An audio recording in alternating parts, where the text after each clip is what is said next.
ദൈവസന്നിധിയിൽ ഏറ്റവും ഭാഗ്യകരമായൊരു ശുശ്രൂഷയാണ് സുവിശേഷ വേല. ഒരുപക്ഷെ ചിലരെങ്കിലും നനയ്ക്കുന്നത് ഇത് ചില ആളുകൾക്ക് മാത്രം ചെയ്യാനുള്ളതാണ്. ഇങ്ങനെ മൈക്കിന്റെ മുമ്പിലോ മീഡിയയുടെ മുമ്പിലോ ഒക്കെ നിന്ന് പ്രസംഗിക്കുന്നത് മാത്രമാണ് സുവിശേഷ വേല. അത് സുവിശേഷ വേലയിൽ പ്രധാന ഭാഗമാണ്. പക്ഷെ സുവിശേഷ വേല അത് മാത്രമല്ല. ഏതൊരു വിശ്വാസിക്കും സുവിശേഷകനായിരിക്കാൻ കഴിയും. ഏതൊരു വിശ്വാസിയും സുവിശേഷകനായിരിക്കണം. ഞാൻ അറിഞ്ഞ സത്യം, എൻ്റെ ജീവിതത്തിൽ എനിക്ക് ബോധ്യപ്പെട്ട സത്യം, എനിക്ക് കിട്ടിയ രക്ഷ, ഞാൻ അനുഭവിക്കുന്ന ആത്മസന്തോഷം, രക്ഷയുടെ സന്തോഷം, ഇത് മറ്റൊരാളോട് പറയാൻ, മറ്റൊരാളെ ഈ ആത്മസന്തോഷത്തിലേക്ക് കൂട്ടിക്കൊണ്ടുപോകാൻ എനിക്ക് കഴിയും. അവിടെ ഞാൻ കർത്താവിൻ്റെ വേല ചെയ്യുകയാണ്. പ്രിയപ്പെട്ടവരെ, യേശു ക്രിസ്തുവിന്റെ ആദ്യ ശിഷ്യന്മാർ എന്നൊക്കെ പറയാവുന്നത് യോഹന്നാൻ എഴുതിയ സുവിശേഷം പഠിക്കുമ്പോൾ യോഹന്നാനും അന്ത്രയോസുമാണ്. അവർ രണ്ടുപേരും സ്നാപക യോഹന്നാന്റെ ശിഷ്യന്മാരാണ്. അവർ യോഹന്നാൻ സ്നാപകന്റെ കൂടെ നിൽക്കുമ്പോൾ ചോദിക്കുന്നു, ഗുരു, ഞങ്ങൾ നിന്റെ കൂടെ വരികയാണ്, നിന്നെ പിന്തുടരുകയാണ്. യോഹന്നാൻ പറഞ്ഞു, അല്ലല്ല, ആ പോകുന്നതാണ് ലോകത്തിന്റെ പാപം ചുമക്കുന്ന ദൈവത്തിന്റെ കുഞ്ഞാട്. നിങ്ങൾ അവന്റെ പിന്നാലെ പോയി അവനെ കേൾക്കണം, അവനെ അറിയണം, അവനിൽ നിന്ന് പഠിക്കണം, അവനെ ഉൾക്കൊള്ളണം, അവനെ പിന്തുടരണം. ഇത് കേട്ടിട്ട് അന്ത്രയോസും യോഹന്നാനും യേശുവിന്റെ പിന്നാലെ പോയി. 1-ാം അധ്യായത്തിൽ ഇത് മനോഹരമായി വരച്ചിട്ടിട്ടുണ്ട്. തന്റെ പിന്നാലെ 2 പേർ വരുന്നത് കണ്ടിട്ട് കർത്താവ് ചോദിച്ചു, നിങ്ങൾ എന്തന്വേഷിക്കുന്നു? അവർക്ക് ഒരേ ഒരു കാര്യം അറിഞ്ഞാൽ മതി, ഗുരു, നീ എവിടെ പാർക്കുന്നു? നീ ആരാണെന്ന് അറിയണ്ട, നീ എവിടെ നിന്ന് വന്നു എന്നറിയണ്ട, നീ എവിടേക്ക് പോകുന്നു എന്നറിയണ്ട, വേറെ ഒന്നും ഞങ്ങൾക്കറിയണ്ട, നീ എവിടെ പാർക്കുന്നു എന്നറിഞ്ഞാൽ മതി. ഉദ്ദേശം എന്താണ്? നീ പാർക്കുന്നിടത്ത് ഞങ്ങൾക്കും പാർക്കണം. എന്തുകൊണ്ടെന്നാൽ നിന്നെ അടുത്തറിയണം, നിന്നോട് ചേരണം, നിന്നിലാകണം. ഗുരുവിന്റെ മറുപടി, വന്നു കാൺമീൻ. തന്നെ കാണാൻ, തന്നെ അറിയാൻ, തന്നെ അനുധാവനം ചെയ്യാൻ ഇച്ഛിക്കുന്നവരെ നിരുത്സാഹപ്പെടുത്തുന്നവനല്ല ക്രിസ്തു. അവർ പോയി യേശുവിനോട് കൂടെ അന്ന് രാവാർത്തു. അന്ന് പുലരുവോളം കർത്താവ് സ്വർഗത്തിലെ മനോഹരമായ മുത്തുമൊഴികൾ അവർക്കായി തന്റെ അധരത്തിലൂടെ പൊഴിച്ചിട്ടു. അത്ഭുതപരതന്ത്രനായി പോയ അന്ത്രയോസ് അതിരാവിലെ എഴുന്നേറ്റ് അനുവാദം ചോദിച്ച് ഓടുകയാണ് വീട്ടിലേക്ക്. വീട്ടിൽ കിടന്നുറങ്ങുന്ന, രാത്രി മുഴുവൻ അധ്വാനിച്ച് തളർന്നു വന്ന് മീൻപിടുത്തം കഴിഞ്ഞ് വീട്ടിൽ കിടന്നുറങ്ങുന്ന തന്റെ സഹോദരനെ ഈ സത്യം ബോധ്യപ്പെടുത്താൻ അവൻ സുവിശേഷ വേലയിൽ വലിയ തീഷ്ണത കാണിച്ചു. പത്രോസിനെ വിളിച്ച് ബലമായി അവൻ യേശുവിന്റെ മുമ്പിൽ കൊണ്ടുവന്നു. അവിടെ പത്രോസ് ചെയ്തത് അറിഞ്ഞ സത്യം അടുത്തുള്ളവരോട്, പ്രിയപ്പെട്ടവരോട് പങ്കിടുക എന്നാണ്. ഇതാണ് പ്രിയപ്പെട്ടവരെ സുവിശേഷ വേല. ഇത് തന്നെ ചെയ്യുന്നുണ്ടല്ലോ ഫിലിപ്പോസ്. യേശുവിനെ ബോധ്യപ്പെട്ട് കഴിഞ്ഞപ്പോൾ തന്റെ പ്രാണസ്നേഹിതനായ നഥനിയേലിന്റെ അരികിൽ ഓടിച്ചെന്നു. നഥനിയേലിനോട് പറഞ്ഞു, നഥനിയേൽ, ഞാൻ മശിഹായെ കണ്ടെത്തിയിരിക്കുന്നു, നസറേത്തുകാരൻ യേശു തന്നെ. അപ്പോൾ നഥനിയേല് വേദപ്രമാണം, ന്യായപ്രമാണം ആഴമായി പഠിച്ചുകൊണ്ടിരിക്കുന്ന ഒരു സന്യാസിയാണ്. അദ്ദേഹം ചോദിക്കുന്നുണ്ട്, നസറേത്തിൽ നിന്ന് വല്ല നന്മയും വരുമോ? നിന്നോട് തർക്കിക്കാൻ ഞാൻ ആളല്ല, നിന്റെ പരിജ്ഞാനത്തോളം എനിക്ക് പരിജ്ഞാനമില്ല, നീ പഠിച്ചതുപോലെ ഞാൻ വേദപുസ്തകം പഠിച്ചിട്ടില്ല. പക്ഷെ എനിക്കൊരു കാര്യം അറിയാം, ഞാൻ കണ്ടത് മശിഹായെയാണ്, നീ വന്നു കാണുക. അവനെ പിടിച്ചുകൊണ്ടുപോകുകയാണ്. ഈ 2 പേരും കൂട്ടിക്കൊണ്ടുവന്നവരെ കർത്താവ് സ്വീകരിച്ചതായി നമുക്കറിയാം. അവർ 2 പേരും കർത്താവിന് ശിഷ്യഗണത്തിൽ എണ്ണം പറഞ്ഞവരായി തീർന്നതെന്ന് നമുക്കറിയാം. ഈ ഫിലിപ്പോസ് ചെയ്തതും സുവിശേഷ വേലയാണ്. പ്രിയപ്പെട്ടവരെ, സുവിശേഷ വേല കേവലം ചില ആളുകളുടെ ഉത്തരവാദിത്വമാണെന്ന് എഴുതി കെട്ടിവെച്ചിട്ട് മറ്റുള്ളവരൊക്കെ ഞങ്ങൾ ഇതൊന്നും ചെയ്യേണ്ടവരല്ല, ഞങ്ങൾ അത്യാവശ്യം പ്രാർത്ഥിക്കുക, വല്ല മീറ്റിംഗ് ഒക്കെ ഉണ്ടെങ്കിൽ പോവുക, ഒത്താൽ സഹകരിക്കുക, വല്ലപ്പോഴും 10 രൂപ സ്തോത്ര കാഴ്ച കൊടുക്കുക, ഞങ്ങളുടെ ഡ്യൂട്ടി തീർന്നു, ഞങ്ങൾ ക്രിസ്ത്യാനികളാണ്, ഞങ്ങൾക്ക് ഇതൊക്കെയാണ് ഞങ്ങളുടെ ഉത്തരവാദിത്വം, ഇതിന് അധികമുള്ള ഉത്തരവാദിത്വം മറ്റുള്ളവർ ചെയ്യട്ടെ, സുവിശേഷ പ്രഘോഷകർ ചെയ്യട്ടെ, പട്ടക്കാർ ചെയ്യട്ടെ, അല്ലെങ്കിൽ സുവിശേഷ വേലക്കാർ ചെയ്യട്ടെ, അവരുടെ നിയോഗമാണത്. എനിക്ക് എൻ്റെ നിയോഗം അത്യാവശ്യം കള്ളുകുടിക്കുക, അത്യാവശ്യം ജോലി ചെയ്യുക, അത്യാവശ്യം കുടുംബകാര്യം അന്വേഷിക്കുക, കുറേയധികം സ്വത്ത് സമ്പാദിക്കുക, ഈ ലോകത്ത് സന്തോഷമായിട്ട് ആഡംബരമായിട്ട് ജീവിക്കുക, അത്യാവശ്യമൊക്കെ പള്ളിയിൽ പോവുക, അത്യാവശ്യമൊക്കെ ദാനധർമ്മം ചെയ്യുക, അത്യാവശ്യമൊക്കെ ഭക്തിയുടെ മാർഗത്തിൽ നടക്കുക. ഇത്രയൊക്കെ ചെയ്താൽ ഞാൻ പൂർണ്ണനായി എന്നൊരു ചിന്ത പൊതുവിൽ വിശ്വാസികൾക്കുണ്ടല്ലോ. ക്ഷമിക്കണേ, ചിലരുടെ മുഖം വലിഞ്ഞു മുറുകുന്നത് എനിക്ക് മോണിറ്ററിലൂടെ കാണാൻ പറ്റുന്നുണ്ട്. ക്ഷമിക്കണേ പ്രിയപ്പെട്ടവരെ, ഇപ്പോൾ ജീവിതത്തിൽ തിരിച്ചറിയുക, ഓരോ ക്രിസ്ത്യാനിയും ഓരോ സുവിശേഷകനാണ് ആകണം. നശിക്കുന്ന ജനത്തെ കർത്താവിലേക്ക് കൊണ്ടുവരാൻ, ഒരുക്കമുള്ള ഒരു ജനത്തെ കർത്താവിന് വേണ്ടി ഒരുക്കാൻ, നഷ്ടപ്പെട്ടു പോകുന്നവരെ നേടാൻ, അന്ധകാരത്തിൽ കിടക്കുന്നവരെ പ്രകാശത്തിലേക്ക് നയിപ്പാൻ എനിക്കും നിങ്ങൾക്കും ഒരുപോലെ ഉത്തരവാദിത്വമുണ്ട്. ഈ ഉത്തരവാദിത്വം ഏറ്റെടുക്കണം ഒരു ദൈവ പൈതൽ. അതിൽ നിന്ന് പിന്നോക്കം പോയാൽ കർത്തൃസന്നിധിയിൽ യോഗ്യനായി നിൽപ്പാൻ കഴിയില്ല. എനിക്ക് അങ്ങനെ നിയോഗമില്ല, അതെന്റെ ജോലിയല്ല എന്ന് ആരും പറയരുത്. ഇത് ജോലിയായിട്ട് ഏറ്റെടുക്കണമെന്നില്ല. പക്ഷെ ഞാൻ അറിഞ്ഞ സത്യം മറ്റുള്ളവരോട് പറയാൻ എനിക്ക് കഴിയണം. ഇന്ന് ഒരുപാട് ആളുകൾ ചെയ്യുന്നൊരു പണിയുണ്ട്. ഞാനൊരു മീറ്റിങ്ങിന് പോകുകയാണ്, എന്റെ ജീവിതത്തിൽ എന്തോരം കാര്യങ്ങൾക്ക് ഞാൻ പണം മുടക്കുന്നു. എന്നാൽ ഞാൻ പിക്നിക്കിന് പോകുന്നു, ഉല്ലാസയാത്രയ്ക്ക് പോകുന്നു, ഞാൻ ഷോപ്പിങ്ങിന് പോകുന്നു, ഞാൻ പല സ്ഥലങ്ങളും കാണാൻ പോകുന്നു, ഞാൻ ഒരു യാത്രക്കാരനാണ്, എന്തോരം പണം ആ മേഖലയിൽ ചെലവഴിക്കുന്നു. പക്ഷേ എനിക്ക് ദൈവം തന്ന സൗകര്യം, എന്റെ വാഹനം ഉപയോഗിച്ച് ഞാൻ വചനം കേൾക്കാൻ പോകുമ്പോൾ എന്റെ അയൽവക്കത്ത് വാഹനമില്ലാത്ത 4 പേരെ, അല്ലെങ്കിൽ പാപത്തിന്റെ വഴിയിൽ നടക്കുന്ന 3 പേരെ, അതുമല്ലെങ്കിൽ മദ്യപാനത്തിൽ കിടക്കുന്ന 2 പേരെ, അതുമല്ലെങ്കിൽ കുടുംബകലഹത്തിൽ ഇരിക്കുന്ന ഒരു കുടുംബത്തെ എന്റെ വാഹനത്തിൽ കയറ്റി ദൈവവചനം പ്രഘോഷിക്കുന്നിടത്തും വരെ ഞാൻ കൊണ്ടുപോയി അവരെ അതിൽ പങ്കെടുപ്പിച്ച് എന്റെ വാഹനത്തിൽ തിരിച്ചവരെ വീട്ടിൽ വിട്ടാൽ 1 പ്രാവശ്യമല്ല, 2 പ്രാവശ്യമല്ല, 3 പ്രാവശ്യം ഞാൻ അത് ചെയ്താൽ ഞാൻ അനുഭവിക്കുന്ന സന്തോഷം, ഞാൻ അനുഭവിക്കുന്ന സമാധാനം, ഞാൻ അനുഭവിക്കുന്ന രക്ഷ അവരും അനുഭവിക്കും. അപ്പോൾ ഞാൻ ചെയ്തത് വലിയ സുവിശേഷ വേലയാണ്. ഈ കാലഘട്ടത്തിൽ കുറേയധികം ആളുകൾ ഇത് ചെയ്യുന്നുണ്ട്. ദേശത്ത് സഭ ക്രമീകരിക്കുന്ന മനോഹരമായൊരു ശുശ്രൂഷയുണ്ടെന്ന് ബോധ്യപ്പെട്ടാൽ അനേകം ആളുകൾ മനഃപൂർവ്വം അതിന്റെ പ്രചാരകരായി തീരുന്നുണ്ട്. എന്നാൽ ഈ കാലഘട്ടത്തിൽ ഒരുപാട് ആളുകൾ ഇതിനെ അവഗണിക്കുകയാണ്. ഇത് സംഘാടകരുടെ ജോലിയാണ്, ഇത് നടത്തിപ്പുകാരുടെ ചുമതലയാണ്, ഞാൻ ഇതിനെന്തിനാണ് ബന്ധപ്പെടുന്നത്, കഷ്ടപ്പെടുന്നത്? സുവിശേഷ വേലയോട് നമ്മുടെ കമ്മിറ്റ്മെന്റ് എന്താണ്? കർത്താവിന്റെ വേല എന്റെ നിയോഗമാണെന്ന് ആരാണ് ഏറ്റെടുക്കുക? ദൈവമക്കളെ, വ്യക്തതയോടെ അത് ഏറ്റെടുക്കാൻ പറയുന്ന എനിക്കും കേൾക്കുന്ന നിങ്ങൾക്കും വലിയ ചുമതലയുണ്ട്. ഇതുകൊണ്ട് ഉപജീവനം കഴിക്കണമെന്നല്ല, ഇതെന്റെ ജീവിതത്തിന്റെ ഉത്തരവാദിത്വമാണെന്ന ബോധം എല്ലാവരെയും ഭരിക്കണം. പ്രിയപ്പെട്ടവരെ, തിരുത്തപ്പെടേണ്ടതുണ്ട്. സുവിശേഷം പ്രഘോഷിക്കുന്നവൻ, അവൻ ചെറിയവനായാലും വലിയവനായാലും സ്ത്രീ ആയാലും പുരുഷനായാലും കർത്താവിന്റെ സന്നിധിയിൽ വലിയവനാണ്, തർക്കമില്ല. മുമ്പൊരു സന്ദേശത്തിൽ അച്ഛൻ പങ്കിട്ടിട്ടുണ്ട്. ഒരു ലേഖനത്തിൽ വായിച്ചതാണ്. ജപ്പാനിലെ ഒരു പെൺകുട്ടിയുടെ ജന്മദിനം വരികയാണ്. 9 വയസ്സേ ഉള്ളൂ അവൾക്ക്. അവൾ ഇരുന്ന് പ്രാർത്ഥിച്ചു, കർത്താവേ, എല്ലാ പിറന്നാളിലും എനിക്ക് ഒരുപാട് സമ്മാനങ്ങൾ കിട്ടി, ഈ വർഷവും എനിക്ക് ഒരുപാട് സമ്മാനങ്ങൾ കിട്ടും. തമ്പുരാനെ, ഞാൻ ഇന്നുവരെ എന്റെ പിറന്നാളിന് ആർക്കും ഒരു സമ്മാനം കൊടുത്തില്ല. ഈ പിറന്നാളിന് ഞാനൊരു സമ്മാനം കൊടുക്കും. ഞാൻ എന്താണ് കൊടുക്കേണ്ടത്, ആർക്കാണ് കൊടുക്കേണ്ടത്, അവിടെ നിന്ന് എന്നോട് പറയണം. പ്രാർത്ഥിച്ച ശേഷം അവൾ അവളുടെ പപ്പയോട് പറഞ്ഞു, ഡാഡ്, എനിക്ക് ഇങ്ങനെ ഒരു വലിയ കൊതി തോന്നുന്നുണ്ട്, എനിക്കൊരു സമ്മാനം ആർക്കെങ്കിലും കൊടുക്കണം. അവളുടെ ഡാഡി അവൾക്ക് വേണ്ടി പ്രാർത്ഥിച്ചു. ഒടുവിൽ ആ കുഞ്ഞ് അവളുടെ അതുവരെയുള്ള സമ്പാദ്യം സൂക്ഷിച്ചു വെച്ചിരുന്നത് എണ്ണി തിട്ടപ്പെടുത്തി അതുമായിട്ട് ഇറങ്ങിത്തിരിച്ചു അവളുടെ പപ്പയുടെ സഹായത്തോടെ. ഒരു ബുക്ക് ഷോപ്പിൽ ചെന്ന് മനോഹരമായൊരു പുതിയ നിയമം ബൈബിൾ അവളുടെ സമ്പാദ്യം കൊണ്ട് അവൾ വിലയ്ക്ക് വാങ്ങി. ഈ സമ്മാനം അവൾ വർണ്ണക്കടലാസിൽ പൊതിഞ്ഞു. അതിനു മുമ്പ് അതിൽ അവൾ എഴുതി, ഇന്നെന്റെ 9ാമത്തെ പിറന്നാളാണ്, 8 വർഷവും എനിക്ക് ഒരുപാട് ആളുകൾ ഒരുപാട് മധുരമുള്ള സമ്മാനങ്ങൾ തന്നു, ഇതെല്ലാം ഞാൻ സ്വീകരിച്ചു.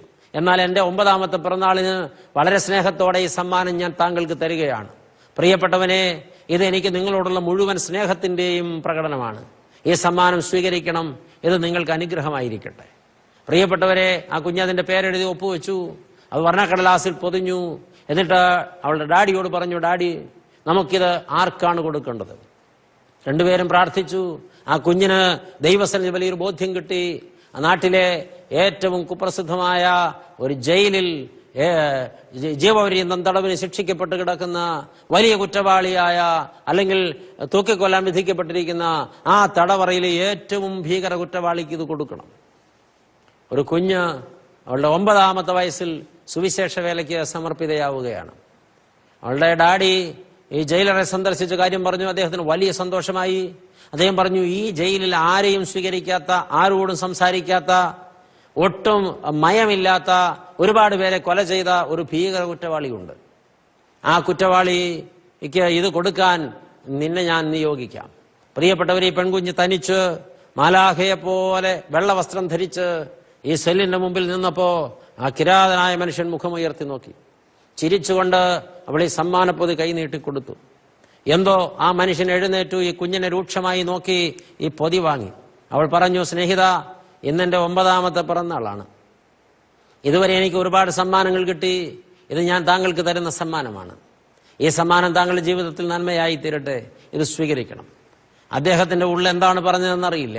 ജീവിതത്തിൽ എല്ലാവരാലും വെറുക്കപ്പെട്ട്, എല്ലാവരാലും അപമാനിക്കപ്പെട്ട്, എല്ലാവരാലും മുറിവേൽപ്പിക്കപ്പെട്ട്, അവസാനം തന്റെ മുമ്പിൽ ഒരു കൊലപാതകി എന്ന നിലയിൽ മരണശിക്ഷയ്ക്ക് വിധിക്കപ്പെട്ടവനായി കിടക്കുന്ന ആ മനുഷ്യൻ ഈ സമ്മാനപ്പൊതി വാങ്ങി ഈ കുഞ്ഞ് ഒന്നുകൂടെ പുഞ്ചിരിച്ചിട്ട് തിരികെ നടന്നു.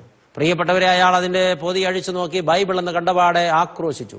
ഈ കുഞ്ഞ് തിരിഞ്ഞു നോക്കുമ്പോൾ അയാൾ അത് വലിച്ചെറിയുകയാണ്. കാരണം അയാളുടെ ജീവിതത്തിലെ ഏറ്റവും വെറുത്ത പുസ്തകമാണ് ബൈബിൾ. എന്നാൽ ആ കുഞ്ഞൊന്നും മിണ്ടാതെ തിരിച്ചു നടന്നു പോന്നു. ആ മനുഷ്യൻ അവിടെ കുറെ നേരം ഇരുന്നു. ശേഷം ഈ തുറന്നു കിടന്ന ബൈബിളിലേക്ക് അയാൾ തിരിഞ്ഞു നോക്കുമ്പോൾ ഈ കുഞ്ഞെഴുതിയ വാചകങ്ങൾ അയാൾ വീണ്ടും കണ്ടു. സ്നേഹിത, ഇന്നെന്റെ 9ാമത്തെ പിറന്നാളാണ്. 8 പിറന്നാളിന് ഒരുപാട് സമ്മാനങ്ങൾ എനിക്ക് കിട്ടി. എൻ്റെ 9ാമത്തെ പിറന്നാളിന് ഒരു സമ്മാനം ഞാൻ താങ്കൾക്ക് തരികയാണ്. ഇതെന്റെ ഹൃദയം കൊണ്ട് ഞാൻ തരുന്ന സമ്മാനമാണ്. ഞാൻ നിങ്ങളെ ഒരുപാട് സ്നേഹിക്കുന്നുണ്ട്. ഈ സമ്മാനം താങ്കളുടെ ജീവിതത്തിൽ വലിയൊരു അനുഗ്രഹമാകട്ടെ എന്ന് സ്നേഹപൂർവ്വം സ്വന്തം പേര് ഒപ്പ്. ഈ മനുഷ്യന്റെ ഉള്ളു വല്ലാതെ ഉലഞ്ഞുപോയി. ആ കുഞ്ഞെനിക്ക് ചിരിച്ചുകൊണ്ട് തന്നതാണ്. ആ കുഞ്ഞിന് എന്നോടുള്ള സ്നേഹമാണ് ഇതിന്റെ കാരണം. എങ്കിൽ ഈ പുസ്തകം ഞാൻ വായിക്കണം. ആ മനുഷ്യൻ ആ ബൈബിൾ എടുത്തു, തുറന്ന് ശ്രദ്ധ വെച്ച് വായിച്ചു. ദൈവമക്കളെ, ഓരോ പേജ് മറിക്കുമ്പോഴും അയാളുടെ കണ്ണുകൾ നിറഞ്ഞു തുളുമ്പാൻ തുടങ്ങി. സ്നേഹിക്കുന്ന കർത്താവിനെ അയാൾ കണ്ടു, രക്ഷിക്കുന്ന കർത്താവിനെ അയാൾ കണ്ടു, ക്ഷമിക്കുന്ന കർത്താവിനെ അയാൾ കണ്ടു, പാപമോചനം കൊടുക്കുന്ന കർത്താവിനെ അയാൾ കണ്ടു, തന്റെ പാപത്തിന് വേണ്ടി കുരിശേറിയ കർത്താവിനെ അയാൾ കണ്ടു, തന്റെ പാപത്തിന് വേണ്ടി കുരിശിൽ പിടഞ്ഞ് മരിച്ച കർത്താവിനെ അയാൾ കണ്ടു, തന്റെ പാപത്തെ കൊന്നിട്ട് ഉദ്ധാനം ചെയ്ത തമ്പുരാനെ അയാൾ കണ്ടു, തനിക്ക് വേണ്ടിയും കൂടെ സ്വർഗത്തിൽ വീടൊരുക്കുന്ന തമ്പുരാനെ അയാൾ കണ്ടു. അയാൾ വാവിട്ട് നിലവിളിച്ചു, ഒരു കൊച്ചുകുട്ടിയെ പോലെ ഏങ്ങിക്കരഞ്ഞു, നിലത്ത് തലയടിച്ചു വീണു. അയാൾ ഒരുപാട് വിലാപം കഴിച്ചു. പിറ്റേന്ന് ആഹാരം കൊടുക്കാൻ ചെന്നവരുടെ മുമ്പിൽ ഒരു സാധുവായ ആട്ടിൻകുട്ടിയെ പോലെ അയാൾ നിന്നു. അയാൾ കെഞ്ചി, എനിക്ക് ആ കുഞ്ഞിനെ ഒന്നുകൂടെ കാണണം. പ്രിയപ്പെട്ടവരെ, ഈ മനുഷ്യന്റെ മരണശിക്ഷയുടെ ദിവസം അടുത്ത് വരികയാണ്. അയാളെ കൊലക്കയറിൽ തൂക്കാൻ പോകുകയാണ്. എന്നാൽ ഈ സന്ദേശം ആ കുഞ്ഞിലെത്തിക്കാൻ ജയിലർ അശ്രാന്ത പരിശ്രമം നടത്തിയെങ്കിലും ആ കുട്ടിയുടെ പേരല്ലാതെ അഡ്രസ് ഇല്ലായിരുന്നു. വലിയ ബദ്ധപ്പാടിലൂടെ ആ കുഞ്ഞിന്റെ അഡ്രസ് കണ്ടെത്തുന്നത് ഇയാളെ തൂക്കുമരത്തിലേറ്റുന്നതിന്റെ തലേന്ന് രാത്രിയാണ്. അർദ്ധരാത്രി സമയത്ത് ആ കുഞ്ഞിന് സന്ദേശം കിട്ടുന്നു. പപ്പയും കുഞ്ഞും കൂടെ അതിശീഘ്രം ഓടി കഴുമരത്തിലേക്ക് ആ മനുഷ്യനെ നടത്തിക്കൊണ്ടു പോകുമ്പോ ഈ കുഞ്ഞ് അവിടെ എത്തിപ്പെട്ടു. അയാൾ തിരിഞ്ഞു നോക്കി ആ കുഞ്ഞിനെ നോക്കി ചിരിച്ചു. അയാൾ പറഞ്ഞു, ഞാനൊരു മൃഗത്തെക്കാൾ ഹീനനായി, ഞാനൊരു പിശാചായി ലോകത്ത് ജീവിച്ചു. ഞാൻ ഒരുപാട് പേരെ കൊലയ്ക്ക് കൊടുത്തവനാണ്. എനിക്ക് അർഹതപ്പെട്ട ശിക്ഷ ഞാൻ പ്രാപിക്കാൻ പോകുകയാണ്. പക്ഷെ മോളെ, നീ ദൈവത്താൽ അയക്കപ്പെട്ട മാലാഖയാണ്. നീ എന്റെ ജീവിതത്തിൽ എനിക്ക് പാപമോചനത്തിന്റെ വഴി കാണിച്ചു തന്നവളാണ്. എന്റെ ജീവിതത്തിൽ ഞാൻ ചെയ്തത് തെറ്റാണെന്ന് എനിക്ക് ബോധ്യപ്പെടുത്തി തന്നവളാണ്. എന്റെ പാപം ക്ഷമിക്കുന്ന ഒരു യേശുവുണ്ടെന്ന് എനിക്ക് ബോധ്യപ്പെടുത്തി തന്നവളാണ്. ഇന്ന് ഞാൻ കഴുമരത്തിൽ തൂക്കപ്പെട്ടാൽ എനിക്ക് ഭാരമില്ല. എന്റെ പാപങ്ങൾ ഞാൻ കർത്താവിന് കൊടുത്തു. ഞാനൊരു പുരോഹിതനെ വരുത്തി കുമ്പസാരിച്ചു. എന്റെ തെറ്റുകളെല്ലാം ഞാൻ ഇവിടെ ഉപേക്ഷിച്ചു. ഇന്ന് ഞാനൊരു പശ്ചാത്തപിച്ച് അനുതപിച്ച് കഴുകപ്പെട്ട പാപിയാണ്. ഇനി ഞാൻ തികഞ്ഞ സമാധാനത്തോടെ എന്നെ മരണശിക്ഷ ഏറ്റുവാങ്ങാൻ പോകുകയാണ്. ഞാൻ സ്വർഗത്തിലുണ്ടാകും. കുഞ്ഞെ, നിനക്ക് സന്തോഷിക്കാം. അവിടെ വെച്ച് നമുക്ക് വീണ്ടും കാണാം. ഈ മനുഷ്യൻ നിറഞ്ഞൊഴുകുന്ന കണ്ണോടെ, അത്യപാരമായ സമാധാനത്തോടെ, അവർണ്ണനീയമായ ഒരു സന്തോഷത്തോടെ കഴുമരത്തിന് ചൂട്ടിലേക്ക് നടന്നു നീങ്ങുമ്പോ 9കാരിയുടെ സമർപ്പണം ഒരു മനുഷ്യനെ രക്ഷിച്ചതിന്റെ ആഴം എത്ര വലുതാണ് പ്രിയപ്പെട്ടവരെ. നമ്മൾ പലപ്പോഴും തിരിച്ചറിയുന്നില്ല നമുക്ക് എന്ത് ചെയ്യാൻ കഴിയുമെന്ന്. നമ്മുടെ ജീവിതത്തിൽ നമുക്ക് എന്ത് ചെയ്യാൻ കഴിയുമെന്ന് നാം തിരിച്ചറിയുന്നില്ല. സുവിശേഷ വേല എന്റെ ജോലിയല്ല, അതെന്റെ കടമയല്ല എന്ന് ആരും പറയരുത്. സുവിശേഷ വേല ലോകത്തെ ഏറ്റവും ഭാഗ്യകരമായ ഒന്നാണ്. അത് ചെയ്യുവാൻ എനിക്കും നിയോഗമുണ്ടെന്ന് തിരിച്ചറിയണം പ്രിയപ്പെട്ടവരെ. നമ്മൾ പലപ്പോഴും പന്തലിട്ട് നടത്തുന്ന കൺവെൻഷൻ, പള്ളികളിൽ നടത്തുന്ന കൺവെൻഷൻ, അല്ലെങ്കിൽ ചില ധ്യാന കേന്ദ്രങ്ങളിൽ, ചില ധ്യാന യോഗങ്ങളിലൊക്കെ നമ്മുടെ സുവിശേഷ പ്രഘോഷണം ഒതുക്കുകയാണ്. ഇത് എവിടെയെങ്കിലും നിന്ന് പോകേണ്ട ഒന്നല്ല, ഏതെങ്കിലും സ്ഥലത്ത് കേന്ദ്രീകരിക്കപ്പെടേണ്ട ഒന്നല്ല, നിരന്തരമായി നടക്കേണ്ടിയിരിക്കുന്ന ഒന്നാണ്. ഒന്ന് നനച്ച് ഒരാൾ ആയുസ്സിൽ ഒരിക്കൽ കുളിച്ചു, എന്നേക്കുമായിട്ട് ശുദ്ധിയായില്ല. വീണ്ടും അഴുക്ക് പുരളും, വീണ്ടും കുളിക്കണം. വീണ്ടും അഴുക്ക് പുരളരുത് എന്ന് പറയുന്നൊരു യുക്തിയില്ല. അഴുക്ക് പുരളും, വീണ്ടും കുളിക്കണം. ദൈവവചനം ഒരിക്കൽ കേട്ടു, ഒരുപക്ഷെ അത് മറന്നേക്കാം. അതിനേക്കാൾ വലുത് വേറൊന്ന് കേട്ടേക്കാം.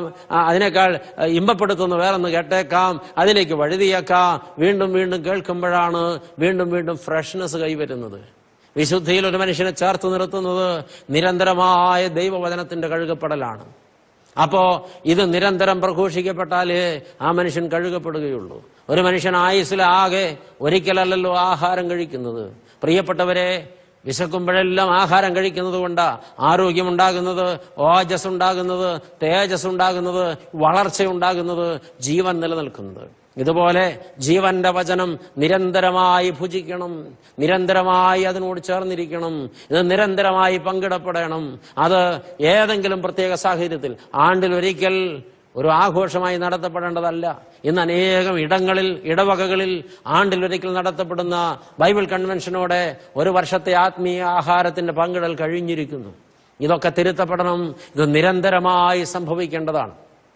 എല്ലാ ദിവസവും പ്രതിദിനാഹാരം പോലെ ദൈവവചനത്തെ പരിശോധിക്കണം, അതിൽ നിന്ന് പഠിക്കണം, ജീവിതത്തെ രൂപപ്പെടുത്തണം. പ്രിയപ്പെട്ടവരെ, തിരിച്ചറിയുക, ദൈവത്തിന്റെ വചനം നിരന്തരമായി പ്രഘോഷിക്കപ്പെടേണ്ടത് കർത്തവ്യമാണ്, എല്ലാ വിശ്വാസികളുടെയും ചുമതലയാണ്. ഓരോ വിശ്വാസിയും ഓരോ സുവിശേഷകനായി മാറിയാൽ തന്റെ ജോലി കർത്താവിന്റെ സന്നിധിയിൽ തൃപ്തികരമായി ചെയ്തിരിക്കുന്നു. ദൈവസന്നിധിയിൽ വലിയവനെന്ന് വിളി കേൾക്കും. എന്നാൽ ഇന്ന് ലോകത്തിന്റെ ഇമ്പങ്ങൾ, ലോകത്തിന്റെ സുഖങ്ങൾ, ടെലിവിഷന്റെ വിവിധ ചാനലുകൾ, പ്രിയപ്പെട്ടവരെ, ലോകത്തിന്റെ ലാഭം, ഇതൊക്കെ നോക്കി കമ്പോളത്തിന്റെ പിന്നാലെ ഓടുമ്പോ കർത്താവിന്റെ വേല നമുക്കൊരു ബാധ്യതയായി മാറുന്നുണ്ട്.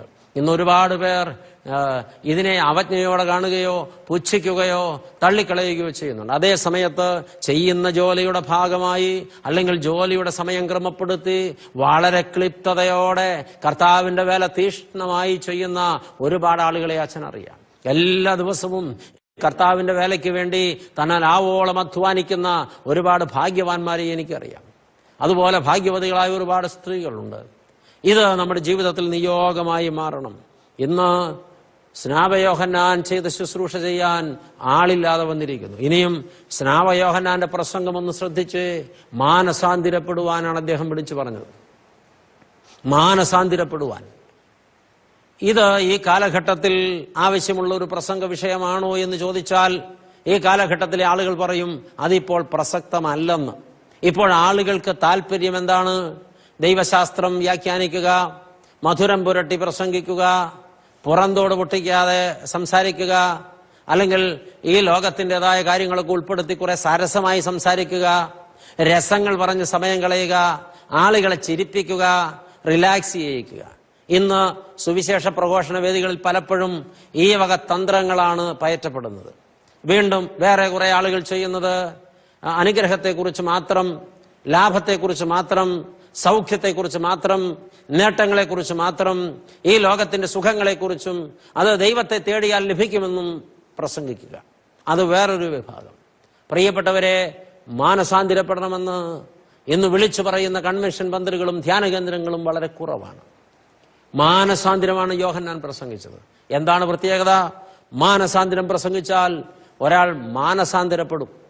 അയാളുടെ പാപത്തോടെ അയാൾ വിട പറയും. അയാൾ വിശുദ്ധിയെ തേടി ഓടും. അയാൾ കുരിശിന്റെ ചുവട്ടിലേക്ക് വരും. അയാൾ വിശുദ്ധ ജീവിതത്തിന് സമർപ്പണമെടുക്കും. അയാൾ കർത്താവിൽ കഴുകപ്പെടും. കർത്താവിന്റെ വകയായി മാറും. സ്വർഗം പ്രാപിക്കും. മറിച്ച് സരസമായ പ്രഭാഷണങ്ങൾ, രസകരമായ സംഭാഷണങ്ങൾ, നേരം പോക്കും, കുറെ സമയം ഞാൻ ഭക്തനാണെന്ന് സ്വയം വരുത്തി തീർക്കാനുള്ളതായ ഒരു ആനന്ദം എന്നതിലുപരി അയാളിൽ ഒരു മാറ്റവും വരുത്തുന്നില്ല. സരസ സംഭാഷണങ്ങൾ കേട്ടിട്ട് ഇവിടെ ആരും മാനസാന്തരപ്പെടുന്നില്ല, ആരും കരയുന്നില്ല, ആരും അനുദവിക്കുന്നില്ല. കൊള്ളാമായിരുന്നു, നല്ലതായിരുന്നു, നല്ല അവതരണമായിരുന്നു, മനോഹരമായിരുന്നുവെന്ന് പറയുന്നയാൾക്ക് കയ്യടി കിട്ടും. മാറ്റങ്ങൾ ഉണ്ടാകുന്നില്ല. ഈ ലോകത്തിന്റെ നേട്ടങ്ങളെക്കുറിച്ചും ഈ ലോകത്തിന്റെ ലാഭങ്ങളെക്കുറിച്ചും ഭൗതികമായ അനുഗ്രഹങ്ങളെക്കുറിച്ചും ഒക്കെ സംസാരിക്കുമ്പോൾ ആളുകൾക്ക് ഭയങ്കര ത്രില്ലാണ്. കാരണം അവർ തേടുന്നതും അവർ അന്വേഷിക്കുന്നതും ഇത് തന്നെയാണ്. ലോകത്തിന്റെ സുഖം, ലോകത്തിന്റെ സൗഖ്യം, ലോകത്തിന്റെ ഇമ്പം, ലോകത്തിന്റെ ആഡംബരം, ലോകത്തിന്റെ വളർച്ച, ലോകം വെട്ടിപ്പിടിക്കുന്ന നിലയിലേക്ക് ഞാൻ എത്തുക. സന്തോഷമായി. അപ്പോഴും ആളുകൾ തൃപ്തരാണ്. പക്ഷെ മാനസാന്തരം സംഭവിക്കുന്നില്ല. സ്വർഗത്തിന് ആത്മാക്കൾ ആദായപ്പെടുന്നില്ല. ആരും കർത്തൃസന്നിധിയിലേക്ക് ഓടിയെത്തുന്നില്ല. ആരും കർത്തൃസന്നിധിയിൽ പാപം ഉപേക്ഷിച്ച് വിശുദ്ധീകരണം പ്രാപിക്കുന്നില്ല.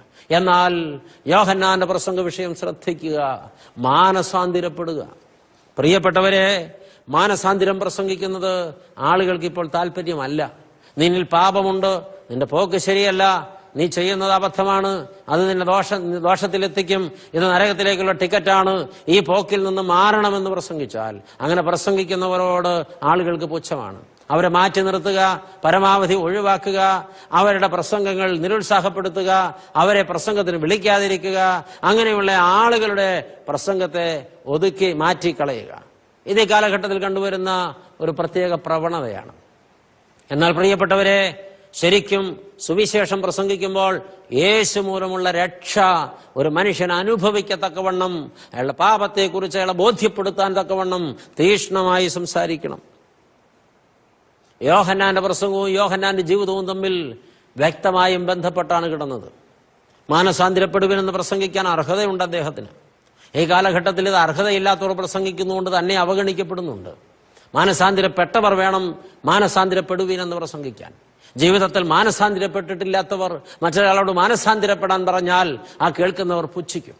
മാനസാന്തര പ്രസംഗങ്ങൾ നിഷേധിക്കപ്പെടുന്നതിന് പിന്നിൽ അങ്ങനെയും ഒരു കാരണമുണ്ട്. പ്രിയപ്പെട്ടവരെ, തിരിച്ചറിയണം, ഞാൻ എൻ്റെ കർത്താവിൻ്റെ വേല ചെയ്യാൻ എനിക്ക് ഉത്തരവാദിത്വമുണ്ട്. ദൈവത്തിൻ്റെ വാൾ എൻ്റെ ശിരസിൻ്റെ മുകളിൽ ഉണ്ട്. ഞാൻ ചെയ്യേണ്ടത് ഞാൻ ചെയ്യാതെ പോയാൽ എൻ്റെ കർത്താവിനോട് എനിക്ക് മറുപടി പറയാൻ കഴിയില്ല. ഈ സന്ദേശം എൻ്റെ കർത്താവിന് വേണ്ടി ഞാൻ പറയുന്നതാണ്. ഒരു വ്യക്തിയെങ്കിലും ഇത് കേട്ടിട്ട് വിശുദ്ധിക്ക് സമർപ്പണമെടുത്താൽ അത് കർത്താവിൻ്റെ സന്നിധിയിൽ എനിക്ക് യോഗ്യത തന്നെയാണ്. ദൈവമക്കളെ, ഇത് കർത്താവിന് വേണ്ടി ചെയ്യുന്നു എന്ന ബോധം എനിക്കുണ്ടാകണം. ഞാൻ എനിക്ക് വേണ്ടി ചെയ്താൽ അത് എനിക്ക് ലാഭമാകയില്ല. ലൗകികമായി വല്ല നേട്ടവും കിട്ടിയാലായി. സ്നാപക യോഹന്നാൻ തന്റെ സന്ദേശം ജനങ്ങളുടെ ഹൃദയങ്ങളിൽ എത്തിക്കാൻ കഠോരമായ ഭാഷയാണ് ഉപയോഗിച്ചത്. സർപ്പസന്തതികളെ, അണലി സന്തതികളെ എന്ന് ജനത്തെ വിളിച്ചു. സത്യമായിട്ടും കേൾക്കുന്നവർക്ക് സഹിക്കാൻ പറ്റില്ല.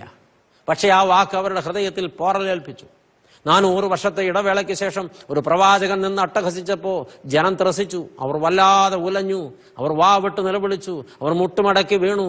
സാഷ്ടാംഗ പ്രണാമം ചെയ്തു. അവർ ചോദിച്ചു, രക്ഷ പ്രാപിപ്പാൻ ഞങ്ങൾ എന്താണ് ചെയ്യേണ്ടത്? അവരെല്ലാം പാപങ്ങളെ ഏറ്റുപറഞ്ഞ് കഴുകപ്പെടാൻ തയ്യാറായി. പ്രിയപ്പെട്ടവര്, ശരിക്കും ഒരു വ്യക്തിയുടെ ഹൃദയത്തിൽ കുത്തുകൊള്ളുമാർ ദൈവത്തിന്റെ വചനം തീവാൾ പോലെ ഇറങ്ങിച്ചെന്നാൽ ഏത് കഠോരപാപിയും അനുതപിക്കും. പക്ഷെ തീക്ഷ്ണമായി സംസാരിക്കപ്പെടണം. കയ്യടി കിട്ടുകയില്ല. പുച്ഛവും പരിഹാസവും മാറ്റി നിർത്തലും അവഗണനയും ഒക്കെ തന്നെയാണ് അങ്ങനെ സംസാരിക്കുന്നവർക്ക് അനുഭവമായി തീരുക. അവരെപ്പോഴും പാർശ്വവൽക്കരിക്കപ്പെട്ടുകൊണ്ടിരിക്കും. പക്ഷേ കർത്താവിന്റെ സന്നിധിയിൽ വലിയവനെന്നൊരു അംഗീകാരമുണ്ടാകും. ഇവിടെ തളർന്നു പോകാതെ ഓടുവാൻ, ഒരിക്കലും മനസ്സുമെടുത്തു പോകാതെ തീക്ഷ്ണമായി കർത്താവിന് വേല ചെയ്യാൻ, വിശ്വസ്തയോടെ നിൽക്കുന്ന എല്ലാവർക്കും ബലവും ധൈര്യവും ഉണ്ടാകാൻ ഈ സന്ദേശത്തിന്റെ കൈമാറ്റം ചെയ്യപ്പെടൽ ഭാഗ്യം തരട്ടെ. നാം ഒക്കെ കർത്തൃസന്നിധിയിൽ നിൽക്കേണ്ടവരാ. കയ്യിൽ നിന്നതുപോലെ ആരും നിൽക്കരുത് കർത്താവിന്റെ മുമ്പിൽ. കയ്യൻ സഹോദരനെ കൊന്നു കുഴിച്ചിട്ടിട്ട് ഒന്നും അറിഞ്ഞില്ലെന്ന ഭാവത്തിൽ നിന്നപ്പോ ചോദ്യം, കയ്യൻ എവിടെ ഹാബേൽ? അവൻ ചോദിച്ചു, ഞാൻ അവന്റെ കാവൽക്കാരനാണ്. ആണ്, അതുകൊണ്ടാണ് നിന്നോട് ചോദിച്ചത്. ഞാനും നിങ്ങളും കർത്താവിന്റെ മുമ്പിൽ ചെന്ന് നിൽക്കുമ്പോൾ ഈ ചോദ്യം നേരിടേണ്ടി വരും. നമ്മുടെ കൈകളിൽ നമ്മളാൽ സുവിശേഷം കേൾക്കപ്പെടേണ്ടവരായി ചുറ്റും കർത്താവ് തന്നിട്ടുള്ളവരത് കേട്ടിട്ടില്ലെങ്കിൽ ചോദിക്കും, എവിടെ നിന്നെ ഏൽപ്പിച്ചയാൾ നീ കൊണ്ടുവന്നിട്ടുണ്ടോ? കൈ മലർത്തി കാണിച്ചാൽ കർത്താവ് തിരുസന്നിധിയിൽ നിന്ന് ആട്ടിക്കളയും. അതുകൊണ്ട് ഉത്തരവാദിത്വ ബോധമുള്ളവരാവുക. സ്നാപക യോഹന്നാൻ ദൈവസന്നിധിയിൽ ഭാഗ്യവാൻ എന്നെണ്ണപ്പെട്ടത് കർത്താവിന്റെ സുവിശേഷ വേല തീക്ഷ്ണമായി ചെയ്തതുകൊണ്ടാണെങ്കിൽ ഞാനും അതുപോലെ ചെയ്യണമെന്ന ഒരു ഉൾവിളി നമുക്കുണ്ടാകട്ടെ. എന്റെ സാഹചര്യത്തിൽ, എന്റെ സാധ്യതകളിൽ നിന്നുകൊണ്ട് എന്നാൽ ആവോളം ഞാൻ കർത്താവിന്റെ വേല ചെയ്യുമെന്നൊരു സമർപ്പണം എടുക്കാൻ ഈ ധ്യാനചിന്ത നമ്മെ സഹായിക്കട്ടെ. നിങ്ങളുടെ ശ്രദ്ധയെ ക്ഷണിക്കുകയാണ്. ഈ സ്നാപക യോഹന്നാന്റെ ജീവിതത്തെ അടുത്തറിഞ്ഞ് പഠിക്കുമ്പോൾ ഒരു കാര്യം നമുക്ക് മനസ്സിലാകും. അവൻ ധീരനായ ഒരു പ്രവാചകനായിരുന്നു. വളരെ ധീരനായ ഒരു പ്രവാചകൻ. ശുദ്ധമുള്ള മത്തായി എഴുതിയ രക്ഷാസുവിശേഷം 14-ാമത്തെ അധ്യായത്തിലെ 3-ാമത്തെ തിരുവചനത്തിൽ അന്ന് രാജ്യം ഭരിച്ചിരുന്ന ഹെരോദ രാജാവിന്റെ കൊട്ടാരത്തിന് മുമ്പിൽ ചെന്ന് നിന്ന് സകല ജനവും കേൾക്കെ പരസ്യമായി അട്ടഹസിക്കുകയാണ് ദൈവത്തിന്റെ പ്രവാചകൻ. ഹെരോദാവേ, നീ പാപിയാണ്. ഹെരോദാവേ, നീ സഹോദര ഘാതകനാണ്. ഹെരോദാവേ, നീ സഹോദര ഭാര്യയെ നിന്റെ ഭാര്യയായി വെച്ചിരിക്കുന്ന വിഹിതമല്ല. നീ പാപിയാണ്. ഇസ്രായേലിനെ നയിപ്പാൻ നിനക്ക് അർഹതയില്ല. എന്നിപ്രകാരം രാജകൊട്ടാരത്തിന്റെ മുമ്പിൽ പ്രാണഭയമില്ലാതെ നിന്ന് അട്ടഹസിക്കുകയാണ് ദൈവത്തിന്റെ പ്രവാചകൻ. അസാമാന്യമായ ധീരതയാണ് സ്നാപക യോഹന്നാൻ പ്രകടിപ്പിക്കുന്നത്. എന്ന് വെച്ചാൽ അവൻ അവന്റെ പ്രാണനേക്കാൾ വലുതായി ദൈവത്തിന്റെ നീതിയെ എണ്ണി. സ്വന്തം പ്രാണൻ ഒരുപക്ഷെ നഷ്ടപ്പെടുമെന്ന് അവൻ ഉറപ്പാണ്. താൻ താക്കീത് ചെയ്യുന്നത് അധികാരമുള്ള രാജാവിനെയാണ്. അദ്ദേഹം അടങ്ങിയിരിക്കില്ല, തന്നെ വേട്ടയാടുമെന്നുള്ളത് നിശ്ചയമാണ്. സ്വന്തം സഹോദരനെ കൊലയ്ക്ക് കൊടുത്തിട്ട് അവന്റെ ഭാര്യയെ വെപ്പാട്ടിയായി വെച്ചിരിക്കുന്നവൻ പ്രവാചകനെ പേടിക്കേണ്ട കാര്യമില്ല. അപ്പോൾ തന്റെ പ്രാണൻ അപകടത്തിലാണെന്ന് അറിഞ്ഞിട്ടും ദൈവത്തിന്റെ ഹിതം വെളിപ്പെടുത്തുവാൻ തീക്ഷ്ണമായ നിലപാടെടുക്കുകയാണ് പ്രവാചകൻ. പ്രവാചകൻ എന്ന വാക്കിന് കൊടുത്തിട്ടുള്ള അർത്ഥങ്ങളിൽ ഒന്ന് ദൈവത്തിന്റെ നാവ് എന്നാണ്. എന്നുവെച്ചാൽ ദൈവമായ കർത്താവിന് തന്റെ ജനത്തോട്, താൻ നിർത്തിയിട്ടുള്ള സ്ഥാനികളോട്, അത് രാജാവാകട്ടെ മറ്റൊരാളാകട്ടെ, അവരോട് പറവാനുള്ളത് പറയുന്നത് പ്രവാചകനിലൂടെയാണ്. അതുകൊണ്ട് പ്രവാചകൻ അറിയപ്പെടുന്നത് ദൈവത്തിന്റെ നാവ് എന്നാണ്. പ്രവാചകനിലൂടെ കേൾക്കപ്പെടുന്നത് ദൈവത്തിന്റെ ശബ്ദമാണ്. ഇവിടെ യോഹന്നാൻ സ്നാപകൻ നിന്ന് ഹെരോദാവിനോട് അതിശക്തമായി താക്കീത് ചെയ്യുകയാണ്. നീ സൂക്ഷിക്കുക, ഇത് അപകടകരമായ ഒന്നാണ്. പ്രിയപ്പെട്ടവരെ, ഏതൊരു മനുഷ്യനും ദൈവസന്നിധിയിൽ അംഗീകരിക്കപ്പെടണമെങ്കിൽ ദൈവത്തിനു വേണ്ടി നിൽക്കണം, ദൈവത്തിനു വേണ്ടി സംസാരിക്കണം. എനിക്ക് വേണ്ടി ഞാൻ സുവിശേഷ പ്രസംഗം നടത്തിയാൽ ദൈവത്തിൽ നിന്ന് എനിക്ക് പ്രസാദം കിട്ടില്ല. എന്റെ താല്പര്യങ്ങൾ സംരക്ഷിക്കാനോ, എനിക്ക് കയ്യടി കിട്ടാനോ, എനിക്ക് ലാഭമുണ്ടാകാനോ, എനിക്ക് നേട്ടമുണ്ടാകാനോ, അംഗീകാരം കിട്ടുവാനോ വേണ്ടിയാണ് ഞാൻ വചനം പ്രസംഗിക്കുന്നതെങ്കിൽ ഞാനൊരു ചതിയനാണ്. മറിച്ച് എന്റെ ദൈവത്തിന്റെ ഹിതം ജനഹൃദയങ്ങളിൽ ശക്തമായ താക്കീതായി, സ്നേഹമായി, സാന്ത്വനമായി, ആശ്വാസമായി, സാമീപ്യമായി ഇറങ്ങിച്ചെല്ലത്തക്കവണ്ണം ദൈവത്തിനു വേണ്ടി സംസാരിക്കുമ്പോഴാണ് ദൈവത്തിന് പ്രിയമുള്ള ഒരു ശുശ്രൂഷയായി അത് മാറുന്നത്. പ്രിയപ്പെട്ടവരെ, പ്രവാചകന്മാരെല്ലാവരും സ്വന്തം പ്രാണനെ തൃണവൽഗണിച്ച് വളരെ ശക്തമായി ദൈവത്തിന് വേണ്ടി സംസാരിച്ചിട്ടുള്ളവരാണ്. ആമോസ് പ്രവാചകന്റെ ജീവിതം അതാണ് പറയുന്നത്. ആമോസ് പ്രവചനം 7-ാം അധ്യായം പഠിക്കുമ്പോൾ ആമോസിന്റെ പ്രവചനം രാജാവിന് സഹിക്കവയ്യാതെ വന്നിട്ട് രാജാവ് അവനെ ശാസിക്കുന്നുണ്ട്. ദർശക, നീ മറ്റൊരു ദേശത്ത് പോയി നിന്റെ പ്രവചനം നടത്തിക്കൊള്ളുക. ഇവിടെ ഇത് നീ ചെയ്യേണ്ടതില്ല, ഇത് നിനക്ക് ഒരിക്കലും ലാഭമാകയില്ല. പ്രവാചകന്റെ മറുപടി വളരെ തീക്ഷ്ണമാണ്. ഞാൻ ഇതുകൊണ്ട് ഉപജീവനം കഴിക്കുന്നവനല്ല. ഞാൻ കാട്ടത്തിപ്പഴം പെറുക്കി വിറ്റും, ഞാൻ എൻ്റെ സാഹചര്യത്തിനനുസരിച്ച് മറ്റ് കൃഷികൾ ചെയ്തും അതിൽ നിന്ന് കിട്ടുന്ന ആദായം കൊണ്ടാണ് ജീവിക്കുന്നത്. ഒരിക്കലും ഞാൻ ഇതെന്റെ ഉപജീവന മാർഗമായി കണ്ടിട്ടില്ല. എനിക്ക് പ്രതിഫലം കിട്ടാനോ ഇതുകൊണ്ട് ഉദരപൂരണത്തിനോ വേണ്ടി അല്ല ഞാൻ സംസാരിക്കുന്നത്. അതുകൊണ്ട് ഞാൻ ഇവിടം വിട്ടുപോകുന്ന പ്രശ്നമില്ല. എനിക്ക് പറയാൻ എൻ്റെ കർത്താവ് ഏൽപ്പിച്ചത് ഞാൻ പറയുക തന്നെ ചെയ്യും. പ്രാണഭയം മുൻപിൽ വല്ലാതെ അസ്വസ്ഥതകൾ കൊണ്ടുവരുമ്പോഴും പ്രവാചകന്റെ ഭാവത്തിനും ഭാഷയ്ക്കും മാറ്റമില്ല. ഇതൊക്കെ ധീരരായ പോരാളികളായി വെളിപ്പെട്ടു വരികയാണ്. സ്വന്തം പ്രാണനെ സംരക്ഷിക്കുന്നവനതിനെ കളയുമെന്ന് കർത്താവ് പറഞ്ഞത് ദൈവസന്നിധിയിൽ അവന്റെ നിൽപ്പ് എങ്ങനെയുള്ളത് എന്നത് സംബന്ധിച്ചാണ്. സ്വന്തം പ്രാണനെ കളയുന്നവനത് നേടുമെന്ന് കർത്താവ് പറഞ്ഞതും സ്വർഗത്തിൽ ലഭിക്കാനിരിക്കുന്ന നിത്യജീവനെ കുറിച്ചാണ്. ഇത് തന്നെയാണ് നാഥാൻ പ്രവാചകന്റെ ജീവിതത്തിൽ നാം കാണുന്നത്. ദാവീദ് ആരെയും അടക്കി ഭരിക്കുന്ന അസാമാന്യ ഭരണപാഠവുമുള്ള രാജാവായിരിക്കുന്ന സമയത്താണ് അവൻ ഊറിയാവിന്റെ ഭാര്യയെ അപഹരിച്ചെടുത്തത്, ഊറിയാവിനെ കൊലയ്ക്ക് കൊടുത്തത്. എന്നാൽ ദൈവത്തിന്റെ ശബ്ദം പ്രവാചകന്റെ ഹൃദയങ്ങളിൽ പ്രകമ്പനമായി ഇറങ്ങി ആർത്തപ്പോ പ്രവാചകൻ അടങ്ങിയിരിക്കാൻ കഴിഞ്ഞില്ല. പ്രവാചകൻ പാഞ്ഞു ചെല്ലുകയാണ് രാജാവിന്റെ കൊട്ടാരത്തിൽ. കാര്യങ്ങളെല്ലാം പറഞ്ഞു കഴിഞ്ഞതൊരു കഥാരൂപത്തിലാണ് പറഞ്ഞത്. അങ്ങ് ഭരണം നടത്തുന്ന ഈ സാമ്രാജ്യത്തിൽ അങ്ങയുടെ ഭരണത്തിന് കീഴിൽ അരുതാത്തത് നടന്നിരിക്കുന്നു.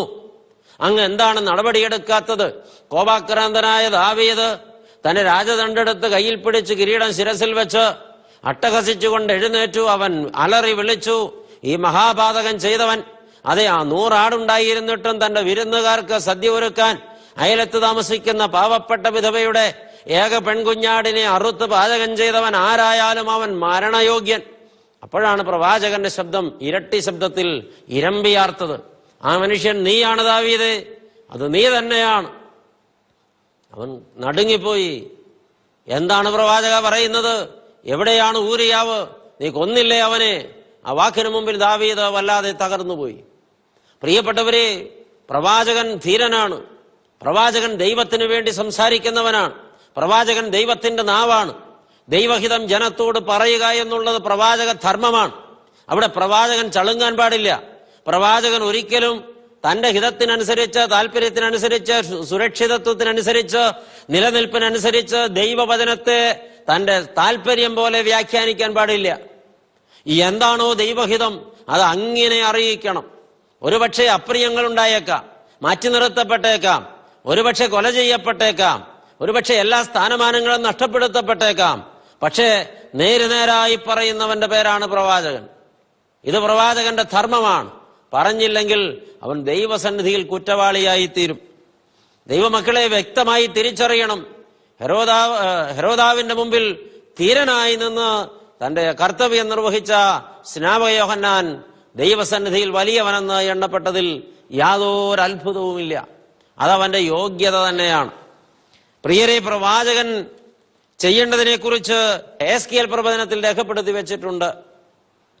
എസ്കേൽ പ്രവചനം 33-ാമത്തെ അധ്യായം പ്രവാചകനോട് ദൈവം പറയുന്ന വാക്കുകളാണ്.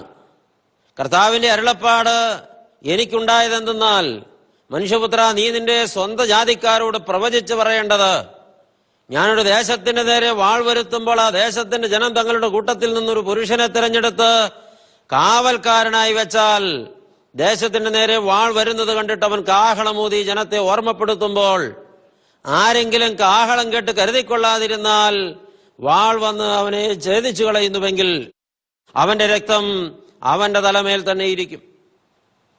കാഹളമൂതുവാൻ കടപ്പെട്ടവൻ കാഹളമൂതിയിട്ടും പ്രാണനെ രക്ഷിക്കേണ്ടവൻ അത് കരുതിയില്ലെങ്കിൽ അവന്റെ രക്തത്തിന്റെ വില അവന്റെ മേൽ തന്നെ ഇരിക്കും. എന്നാൽ അവൻ കാഹളം കേട്ടിട്ട് കരുതിക്കൊണ്ടില്ല, അവന്റെ രക്തം അവന്റെ മേലിരിക്കും. പ്രിയപ്പെട്ടവരെ, കാഹളം ഊതേണ്ടവൻ കാഹളം ഊതിയില്ലെങ്കിൽ, വിളിച്ചു പറയേണ്ടവൻ വിളിച്ചു പറഞ്ഞില്ലെങ്കിൽ, അറിയിക്കേണ്ടവൻ ദൂത് അറിയിച്ചില്ലെങ്കിൽ, അപകടം അറിയിക്കേണ്ടവൻ അത് അറിയിച്ചില്ലെങ്കിൽ, മുൻകരുതലെടുക്കേണ്ടവൻ അത് എടുത്തില്ലെങ്കിൽ, അതിനാൽ നശിക്കുന്ന മുഴുവൻ ആത്മാക്കളുടെയും പ്രാണന്റെ വില കാവൽക്കാരനോട് ചോദിക്കും. കാവൽക്കാരൻ കാഹളമൂതിയിട്ടും കേട്ടവർ വേണ്ടവണ്ണം കരുതാതെ പോയിട്ടാണ് പ്രാണനഷ്ടമുണ്ടായതെങ്കിൽ അവന്റെ പ്രാണന്റെ നഷ്ടം അവന്റെ കുറ്റമായിരിക്കും. ഇപ്പോൾ ദൈവത്തിന്റെ വചനം കൈകാര്യം ചെയ്യാൻ വിളിക്കപ്പെട്ടവൻ വിശ്വസ്തയോടെ തന്റെ ഉത്തരവാദിത്വം നിർവഹിച്ചില്ലെങ്കിൽ അവന്റെ കുറ്റം അവന്റെ മേലിരിക്കും. എന്റെ ദൈവം എന്നെ ഏൽപ്പിച്ച ചുമതലകളിൽ ഞാൻ എന്റെ താല്പര്യത്തിനനുസരിച്ച് വെള്ളം ചേർക്കാൻ പാടില്ല, മയപ്പെടുത്താൻ പാടില്ല. തീക്ഷ്ണമായി ദൈവത്തിന്റെ വചനം പറയേണ്ടിടത്ത് തീക്ഷ്ണമായി ദൈവത്തിന്റെ വചനം പറയണം. പാപത്തിൽ വീണ് നശിച്ചു പോയിക്കൊണ്ടിരിക്കുന്ന ഒരാളോട് നീ പാപിയാണ്, ഈ സ്വഭാവം കൊള്ളുകയില്ല, ഇത് ദോഷമാണ്, നീ അതിൽ തന്നെ തുടരുന്നത് അപകടമാണ്, നീ തിരുത്തപ്പെട്ടില്ലെങ്കിൽ നിനക്ക് നഷ്ടം വരും, അത് നീ സൂക്ഷിക്കണമെന്ന് പറയാൻ കടപ്പെട്ടവൻ പറഞ്ഞില്ലെങ്കിൽ അവന്റെ നാശത്തിന്റെ ഉത്തരവാദി ഈ പറയാൻ കടപ്പെട്ടവനായി വരും. ഇതിന്റെ താഴോട്ട് വായിക്കുമ്പോൾ കൂടുതൽ വിപുലമായി ഈ കാര്യങ്ങൾ രേഖപ്പെടുത്തിയിട്ടുണ്ട്. നിങ്ങളത് വായിച്ചു നോക്കുമെന്ന് വിചാരിക്കട്ടെ. പ്രിയപ്പെട്ടവരെ, ഒരാൾ നശിക്കുന്നത് കാണുമ്പോൾ നമ്മുടെ മനോഭാവം എന്താണ്? അവൻ നശിച്ചെങ്കിൽ എനിക്കെന്താ? എനിക്കതിൽ ഒരു നഷ്ടവും വരാനില്ലല്ലോ. എന്നാൽ ദൈവ പൈതലെ, ഓരോ ദൈവമക്കളും കർത്താവിന് വേണ്ടി, കർത്താവിന്റെ രാജ്യത്തിന് വേണ്ടി നിൽക്കേണ്ടവരാണ്. നശിക്കുന്ന ജനത്തെ കണ്ടിട്ട് അവരുടെ തെറ്റവരെ ചൂണ്ടിക്കാണിച്ച് ബോധ്യപ്പെടുത്താൻ, ശാസിക്കാനല്ല, വഴക്ക് പറയാനല്ല, കുറ്റപ്പെടുത്താനല്ല, അപമാനിക്കാനുമല്ല, അവരോട് പറയണം, ഈ പ്രവണത നിങ്ങൾ പുനഃപരിശോധിക്കണം, ഇത് നല്ലതല്ല, ഇത് ദോഷമാണ്. പറഞ്ഞിട്ടും അവർ അനുസരിച്ചില്ലെങ്കിൽ പറയാൻ കടപ്പെട്ടവന്റെ മേൽ കുറ്റം വരികയില്ല. പറയേണ്ടവനത് പറഞ്ഞില്ലെങ്കിൽ അത് അവന്റെ മേൽ പാതകമായി വരുമെന്ന് തിരിച്ചറിയണം. ഇത് തന്നെയാണ് ഏലിയാ പ്രവാചകൻ ആഹാബിന്റെ മുമ്പിൽ ചെയ്തത്. പാവപ്പെട്ട നാബോത്തിനെ കല്ലെറിഞ്ഞു കൊല്ലിച്ചു ഇസബേൽ. വിവരമറിഞ്ഞ പ്രവാചകൻ കൊടുങ്കാറ്റ് വേഗത്തിലാണ് കൊട്ടാരത്തിൽ പാഞ്ഞെത്തിയത്. ആഹാബ് കൊട്ടാരം കുലുങ്ങുമാർ ഉച്ചത്തിലാണ് ഏലിയാ പ്രവാചകൻ വിളിച്ചത്. ആ വിളിയുടെ അട്ടഹാസത്തിൽ ആഹാബ് വന്നപ്പോൾ ചോദിക്കുന്നു, ഞാൻ ഈ കാണുന്നതും ഈ കേൾക്കുന്നതും വലിയ അനർത്ഥങ്ങളുടെ പരമ്പരയാണല്ലോ. ഒരു പാവപ്പെട്ട കൃഷിവലൻ നിന്റെ ഉല്ലാസത്തിന് ഉദ്യാനം ഉണ്ടാക്കാൻ അവന്റെ കുടുംബസ്വത്ത് തരില്ലെന്ന് പറഞ്ഞപ്പോ ഒരു പേപ്പട്ടിയെ പോലെ തെരുവിൽ അവനെ കല്ലെറിഞ്ഞു കൊന്നില്ലേ? അതിന് നിന്റെ പട്ടമകക്ഷി പണിയൊരുക്കിയില്ലേ? നീ ഈ ചെയ്തത് പാതകമാണ്. ആഹാബെ, കർത്താവ് നിന്നെ വെറുതെ വിടുകയില്ല, നീ ഇത് സൂക്ഷിച്ചു കൊള്ളണം. അവന്റെ രക്തം തെരുവ് പട്ടികൾ നക്കിക്കുടിച്ചതുപോലെ നിന്റെ രക്തവും തെരുവ് പട്ടികൾ നക്കിക്കുടിക്കുമെന്ന് പ്രവാചകൻ അട്ടഹസിച്ചു. ഇസബേൽ ഈ അട്ടഹാസം കെട്ടി ഇറങ്ങി വന്നപ്പോ അവൾ നോക്കി. പ്രവാചകൻ വീണ്ടും പറഞ്ഞു, നീ ഒരുത്തിയാണ് ഇതിന്റെ മുഴുവൻ ഉത്തരവാദി. അതുകൊണ്ട് കേൾക്കുക, നിന്റെ ഭർത്താവ് എന്ന ഈ മഹാരാജാവിന്റെ രക്തം തെരുവ് പട്ടികൾ നക്കിക്കുടിക്കുമ്പോ നിന്റെ രക്തം മാത്രമല്ല, നിന്റെ മാംസവും കൂടെ തെരുവ് പട്ടികൾ തിന്നുകളയും. അത് അക്ഷരം പ്രതി നിറവേറി. പറയേണ്ടവരോട് പറയേണ്ടതുപോലെ പറയണം. അപ്പോൾ അവൾ അവനെ ഭീഷണിപ്പെടുത്തി, നിന്നെ കൊല്ലുമെന്ന്. പ്രിയപ്പെട്ടവരെ, ഓർക്കണം, പ്രവാചകന് പ്രാണനെ കുറിച്ച് ഒരു ഭയവും ഉണ്ടായില്ല. ദൈവത്തിന് വേണ്ടി ധീരതയോടെ നിൽക്കണം. തെറ്റ് തെറ്റെന്നും ശരി ശരിയെന്നും വ്യക്തതയോടെ പറയണം. പ്രസാദാത്മകമായി കയ്യടി കിട്ടാൻ വേണ്ടി ദീപസ്തംഭം മഹാശ്ചര്യം എന്ന് കുഞ്ചൻ നമ്പ്യാർ പാടിയതുപോലെ അല്ല. ദൈവമക്കളെ, നമ്മുടെ ജീവിതത്തിൽ നമുക്ക് കർത്താവിനോടാണ് കടപ്പാടുണ്ടാകേണ്ടത്. വിളിച്ചവൻ വിശ്വസ്തനാണ്, അഭിഷേകം ചെയ്തവൻ നീതിമാനാണ്, നിർത്തിയവൻ ശക്തനാണ്, അവൻ കരുതിക്കൊള്ളുവാൻ മതിയായവനാണ്. അതുകൊണ്ട് അവന് വേണ്ടി നിൽക്കണം കർത്താവിന്റെ പ്രവാചകൻ. ഈ കാലഘട്ടത്തിൽ പ്രവാചകന്മാരെ ആവശ്യമുണ്ട്. പ്രവാചകന്മാരാണ് ഈ കാലഘട്ടത്തിൽ ഇല്ലാത്തത്. പ്രസംഗകർ ഒരുപാടുണ്ട്, പ്രവാചകന്മാരില്ല. പ്രവാചകൻ എന്ന് പറഞ്ഞാൽ വരാനിരിക്കുന്ന കാര്യങ്ങൾ മുൻകൂട്ടി പറയുന്നവൻ മാത്രമല്ല, പറയേണ്ടതുപോലെ പറയേണ്ട സമയത്ത് പറയുന്നവനാണ് പ്രവാചകൻ. അങ്ങനെയുള്ളവരെ ഈ കാലഘട്ടത്തിന് ആവശ്യമുണ്ട്. സ്നാപയോഹന്നാൻ ഇങ്ങനെ പ്രസംഗിച്ചതുകൊണ്ട് ഹൃദയത്തിൽ കുത്തുകൊണ്ട് ആയിരക്കണക്കിന് ആളുകൾ യോർദാന്റെ കടവിൽ മാനസാന്തര സ്നാനമേറ്റു. പ്രവാചക ശബ്ദം കേട്ടിടത്തൊക്കെ വലിയ ചലനങ്ങൾ ഉണ്ടായി. ഇന്ന് ശബ്ദം കേൾക്കുന്നിടത്ത് മാനസാന്തരത്തിന്റെ ചലനങ്ങൾ ഉണ്ടാകുന്നില്ലെങ്കിൽ കേൾക്കപ്പെടുന്ന ശബ്ദം ദൈവശബ്ദമാണോ എന്ന് പുനഃപരിശോധിക്കണം. ഒരു കാലഘട്ടത്തിലൊക്കെ കൺവെൻഷൻ മന്ത്രികളിലും വലിയ സമ്മേളനങ്ങളിലും വലിയ നിലവിളിയോടുകൂടി ജനം അവരുടെ പാപങ്ങളെ വിട്ട് അനുദപിച്ചിരുന്നു. എന്നാൽ ഇന്ന് അതുപോലുള്ള ഇടങ്ങളിൽ വലിയ ആഘോഷങ്ങളും വലിയ ആർപ്പുവിളികളും ഒക്കെ നടക്കുകയാണ്. ഇന്ന് ജനം നിലവിളിക്കുന്നുണ്ട്. നിലവിളിക്കുന്നത് തങ്ങളുടെ പാപങ്ങളെക്കുറിച്ച് ഓർത്തിട്ടോ അനുതാപത്തിന്റെ ഹൃദയം വന്നതുകൊണ്ടോ അല്ല. കാര്യങ്ങൾ നേടാൻ വേണ്ടി, ലാഭങ്ങൾ കിട്ടാൻ വേണ്ടി, രോഗങ്ങൾ മാറാൻ വേണ്ടി, പ്രതിസന്ധികൾ തീരാൻ വേണ്ടി, സാമ്പത്തിക പുരോഗതി ഉണ്ടാകാൻ വേണ്ടി അലമുറയിട്ട് കരയുന്നതാണ്. ഹൃദയത്തിൽ കുത്തുകൊണ്ടിട്ട് ഞാൻ പാപിയാണെന്ന് ബോധ്യപ്പെട്ടിട്ട് എന്റെ ജീവിതം തെറ്റായ ശൈലിയിൽ പ്രയാണം ചെയ്യുന്നുവെന്ന് ബോധ്യപ്പെട്ടിട്ട് ഞാൻ തിരുത്തപ്പെട്ടേ മതിയാകൂ എന്ന ഹൃദയത്തിൽ വ്യക്തമായ ബോധ്യമുണ്ടായിട്ടല്ല ഈ കാലഘട്ടത്തിൽ ജനം കൺവെൻഷൻ മന്ത്രികളിൽ കരയുന്നത് എന്ന് അറിയുമ്പോൾ പങ്കിടപ്പെടുന്ന സന്ദേശത്തിന്റെ കുഴപ്പം അവിടെയാണ് മനസ്സിലാകുന്നത്. വൈകാരികമായി ജനത്തെ ഇളക്കിമറിച്ച് വല്ലാത്തൊരു വിക്ഷുബ്ധതയിലെത്തിക്കുന്നതാണ് ഈ കാലഘട്ടത്തിൽ പലപ്പോഴും സംഭവിക്കുന്നതെങ്കിൽ പാപത്തെക്കുറിച്ച് ജനത്തെ ബോധ്യം വരുത്തിക്കൊണ്ട് അപകടകരമായ പ്രയാണം അവസാനിപ്പിച്ച് വിശുദ്ധ ജീവിതത്തിന് തീരുമാനമെടുക്കണമെന്ന് വ്യക്തമായി ജനഹൃദയങ്ങളിൽ ഓതിക്കൊടുക്കുന്ന സന്ദേശങ്ങൾ ഈ കാലഘട്ടത്തിൽ കുറഞ്ഞു കുറഞ്ഞു വരികയാണ്, നിന്നുപോയിക്കൊണ്ടിരിക്കുകയാണ്. ജനം രക്ഷ പ്രാപിക്കണം, പാപത്തിൽ നിന്ന് മോചനം പ്രാപിക്കണം, അനുതാപം അവരുടെ ജീവിതത്തിൽ സംഭവിക്കണം, ഒരു വിശുദ്ധിക്ക് വേണ്ടി സമർപ്പണം ചെയ്യണം. ആ നിലകളിലേക്ക് ജനത്തെ ഒരുക്കിയെടുക്കണം. അതാകണം പ്രിയപ്പെട്ടവരെ പ്രവാചക ദർശനമുള്ള സുവിശേഷകരിലൂടെ സംഭവിക്കേണ്ടത്. അപ്പോൾ പാപത്തെക്കുറിച്ച് അവരെ ബോധ്യപ്പെടുത്തിയേ പറ്റൂ, തെറ്റാണെന്ന് അവരെ മനസ്സിലാക്കി കൊടുത്തേ പറ്റൂ, അപകടം എന്താണെന്ന് അവരെ പറഞ്ഞ് ബോധ്യപ്പെടുത്തിയേ പറ്റൂ, അത് പറയേണ്ടതുപോലെ പറഞ്ഞേ പറ്റൂ. അങ്ങനെ പറയുമ്പോൾ ആളുകളിൽ ചലനമുണ്ടാകും. ഇത് സംബന്ധിച്ച് അപ്പോസ്തലനായ പൗലോസിന്റെ ചില വാക്കുകൾ വളരെയേറെ ശ്രദ്ധേയമായതാണ്. തെസലോനിക്ക സഭയ്ക്ക് പൗലോസ് ലീഹ എഴുതുമ്പോൾ ഒന്നാമത്തെ ലേഖനം 2-ാമത്തെ അധ്യായം 2-ാമത്തെ തിരുവചനം, നിങ്ങൾ അറിയും പോലെ ഞങ്ങൾ ഫിലിപ്പിയായിൽ വെച്ച് കഷ്ടവും അപമാനവും അനുഭവിച്ചിട്ടും വലിയ പോരാട്ടത്തോടെ ദൈവത്തിന്റെ സുവിശേഷം നിങ്ങളോട് പ്രസംഗിച്ചതിനാൽ പ്രസംഗിക്കുവാൻ ഞങ്ങളുടെ ദൈവത്തിൽ ഞങ്ങൾ ധൈര്യപ്പെട്ടിരിക്കുന്നു. ഫിലിപ്പിയായിൽ സുവിശേഷം പ്രസംഗിച്ചതിന്റെ പേരിൽ തടവിലായി, കാരാഗ്രഹത്തിൽ കിടന്നുകൊണ്ട് ഒരുപാട് പ്രയാസങ്ങൾ അനുഭവിച്ചു. പ്രിയപ്പെട്ടവരെ, എന്നാൽ പൗലോസ് പറയുന്നു, നിങ്ങൾ അറിയും പോലെ ഞങ്ങൾ ഫിലിപ്പിയയിൽ വെച്ച് കഷ്ടവും അപമാനവും അനുഭവിച്ചിട്ടും വലിയ പോരാട്ടത്തോടെ ദൈവത്തിന്റെ സുവിശേഷം നിങ്ങളോട് പ്രസംഗിക്കാൻ ഞങ്ങളുടെ ദൈവത്തിൽ ധൈര്യപ്പെട്ടിരിക്കുന്നു. കഷ്ടമുണ്ടായിട്ടും അപമാനമുണ്ടായിട്ടും മാറ്റി നിർത്തലുണ്ടായിട്ടും തിക്കലുണ്ടായിട്ടും കർത്താവിന്റെ സത്യസുവിശേഷം, രക്ഷയുടെ സുവിശേഷം, വീണ്ടെടുപ്പിന്റെ സുവിശേഷം, വിടുതലിന്റെ സുവിശേഷം പങ്കിടുന്ന കാര്യത്തിൽ വിട്ടുവീഴ്ചയുണ്ടായില്ല അപ്പോസ്തലന്റെ ജീവിതത്തിൽ. ഇതാണ് പ്രിയപ്പെട്ടവരെ ധീരനായ പോരാളിയുടെ പ്രത്യേകത. അങ്ങനെയുള്ള ഒരാൾ ദൈവസന്നിധിയിൽ തീർച്ചയായിട്ടും മാനിക്കപ്പെടും, വലിയവനെന്ന് എണ്ണപ്പെടും. എനിക്ക് വേണ്ടി നിൽക്കുന്നവന് വേണ്ടി ഞാനെന്ന് നിൽക്കുമെന്ന കർത്താവിന്റെ ആ ഒരു കാഴ്ചപ്പാട് നമ്മുടെ ജീവിതത്തിൽ യാഥാർത്ഥ്യമാക്കപ്പെടണം. എന്നെ മാനിക്കുന്നവനെ ഞാനും മാനിക്കുമെന്നല്ലോ കർത്താവിന്റെ കൽപ്പന. വീണ്ടും 1 തെസ്സലോനിക്ക ലേഖനം 2-ാം അധ്യായത്തിന്റെ 5-ാം വാക്യത്തിൽ തുടർന്ന് പൗലോസ് ലീഹ പറയുന്നത് കേൾക്കുക. ഞങ്ങൾ മനുഷ്യരെ അല്ല, ഞങ്ങളുടെ ഹൃദയം ശോധന ചെയ്യുന്ന ദൈവത്തെ അത്രേ പ്രസാദിപ്പിച്ചുകൊണ്ട് സംസാരിക്കുന്നത്. മനുഷ്യരെ പ്രസാദിപ്പിച്ച് സംസാരിക്കാൻ വളരെ എളുപ്പമാണ്. കുറച്ച് തമാശകളൊക്കെ പറഞ്ഞാൽ, കുറച്ചധികം രസകരമായ കാര്യങ്ങൾ പറഞ്ഞാൽ, മനുഷ്യരെ പ്രോത്സാഹിപ്പിക്കുന്ന വാക്കുകളൊക്കെ സംസാരിച്ചാൽ ആളുകൾക്ക് ഇഷ്ടമാണ്.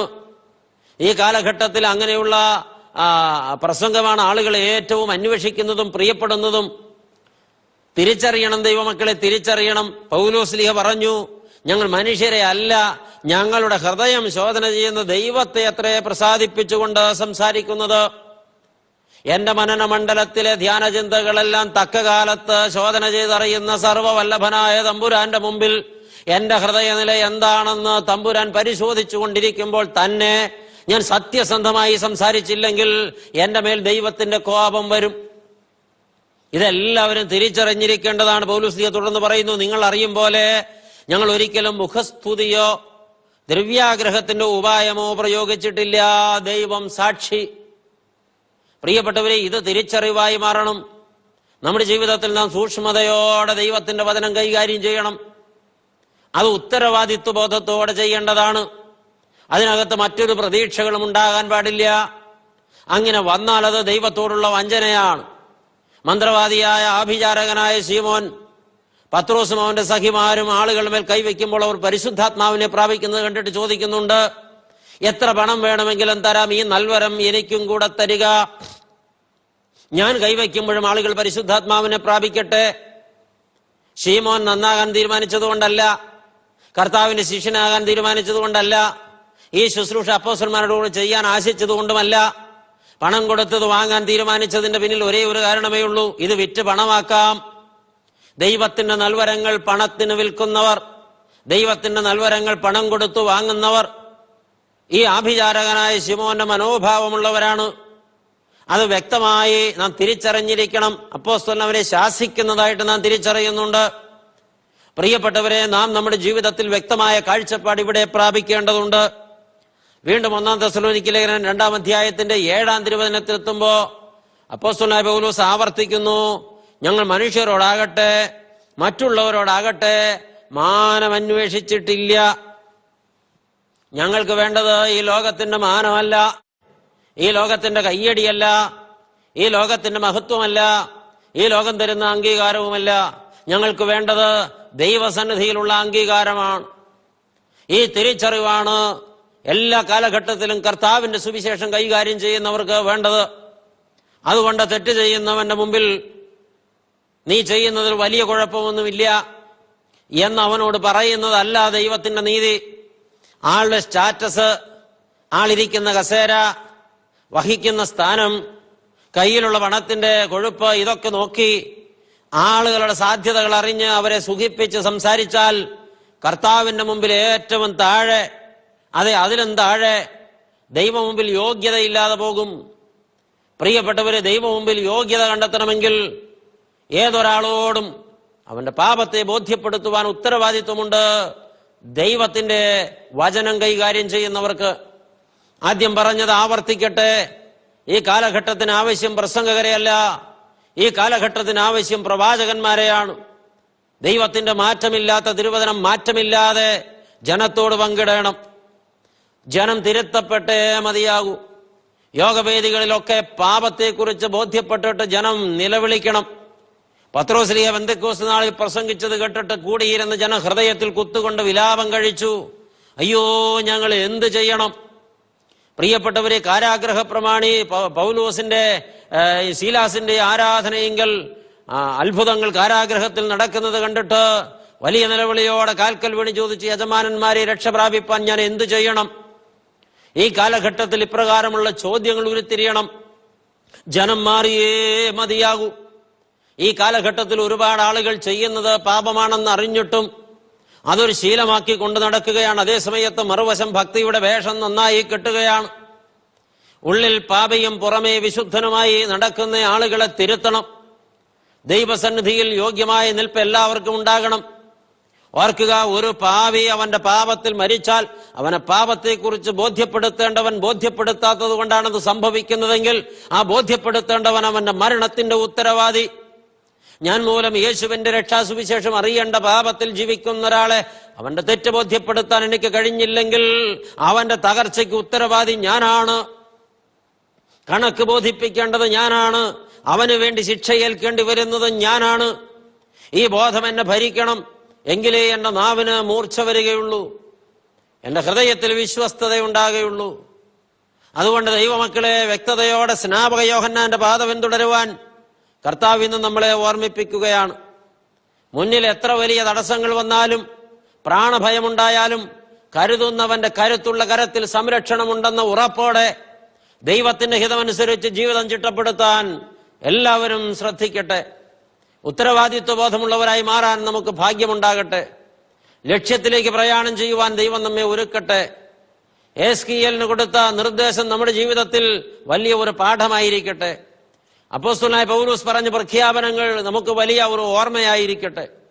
നാഥാന്റെ നിലപാടും ഏലിയ പ്രവാചകന്റെ നിലപാടും ആമോസ് പ്രവാചകന്റെ നിലപാടും അവർക്ക് നഷ്ടമാണ് വരുത്തിയത് ലോകപ്രകാരം. പക്ഷേ ദൈവസന്നിധിയിൽ അവർ യോഗ്യരായി തീർന്നു.